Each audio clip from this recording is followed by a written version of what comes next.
government. All right, breaking news now coming in, and this is in regard with the Taliban Foreign Minister Muttaqi's visit to India. We learned that the Afghan Hindu and Sikh community in Delhi welcomed the visit of a Foreign Affairs Minister of Afghanistan to India and hoped that this visit will enhance ties between both the countries.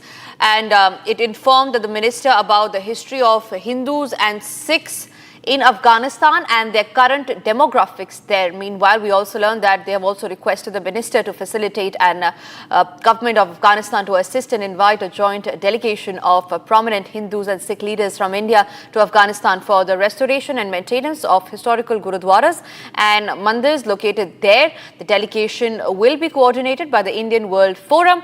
And another thing that they've written in the letter is about how, as during the previous regime, minorities were given representation in the government, and considering the same, at least two person, one from each Hindu and Sikh community, should be appointed high-ranking positions in the government. Meanwhile, what's also written in the letter is that the government should also consider in appointing and engaging Afghan national Hindus or Sikhs at an important position in their mission in India too, as this will strengthen the bilateral relations as well.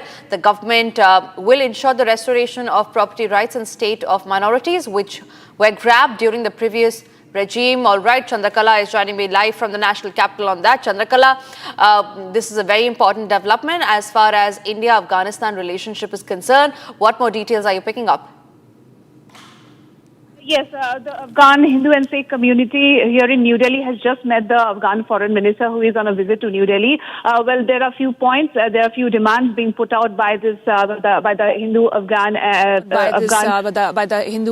Afghan Hindu and Sikh community. They have welcomed this move, of course, India-Afghanistan resetting ties, and the fact that they have pointed out 7 such points. Of course, they have requested the minister about the history, informed about the history of Hindus and Sikhs in Afghanistan and their current demographics there. They have also requested the minister to facilitate and the government of Afghanistan to assist and invite a joint delegation of prominent Hindus and Sikh leaders from India to Afghanistan for the restoration and maintenance of historical Gurudwaras and mandirs located there. Of course, they have also pointed out that during previous regime, minorities were given representation in the government, and considering that, of course, they have come out with a view that, of course, at least 2 persons from both the community, that's Hindu and Sikh, Hindu and Sikh community, should be appointed at high-ranking positions in the government. The fact that there are a few other points, the demands that being put out by the Afghan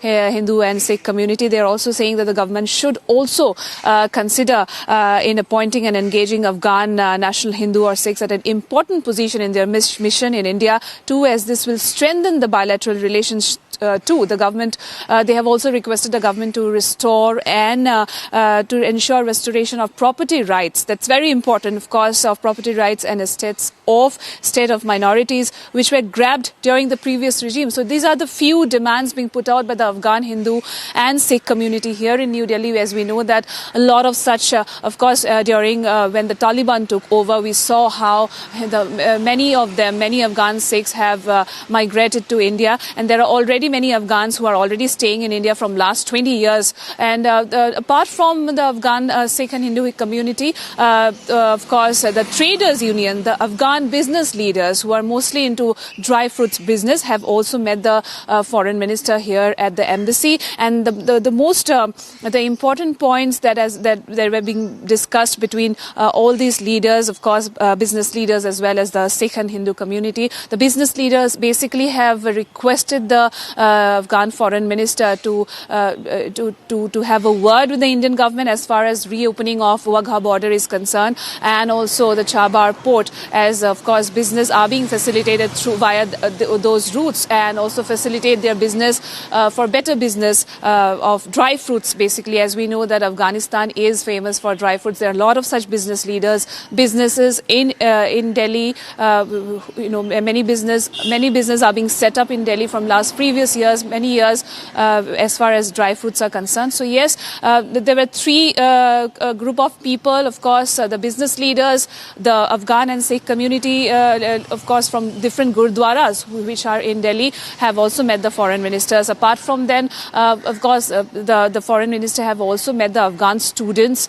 and Afghan leaders back in Deoban, we have seen. And yes, these are the few updates right now we are peaking right at this moment. Over to you. Chandrakala, in fact, also one very important point that the Hindu and Sikh leaders in India have raised is that they want their religious places to be reopened, to be resettled, like Gurudwaras and Mandir in the place of Afghanistan. And Chandrakala, I want to come to you on that. How willing is Afghanistan to listen to the demands of Hindu and Sikh people who have put forth these demands, nearly 6 to 7 page demand to the Afghan foreign minister who is currently in India? So what we are learning at this moment is that, of course, it is a very important point being raised by the Afghan Hindu and Sikh community, of course, about the restoration of religious places, mandirs and gurudwaras in Afghanistan, which was definitely the foreign minister has expressed optimism as far as restoration of these places are concerned. So right at this moment, a very, very positive discussion took place between them. And as we know that the Afghan foreign minister has also spoken to External Affairs Minister, where the External Affairs Minister has also reiterated about the reopening of the Wagha border as far as the trade and business are concerned between both the countries. So yes. All right, Chandrakala, thank you very much for getting us those details as far as Muttaqi's visit to India is concerned. And with that, we move on to some other stories that we're tracking. From a key proxy in Afghan jihad and a trusted United States ally in war on terror to diplomatic isolation across the Muslim world, Pakistan's journey is a complex story of shifting alliances, double games and political instability. Now, this video explores how Pakistan, once seen as the Islamic fortress and a nuclear power within the Muslim bloc, lost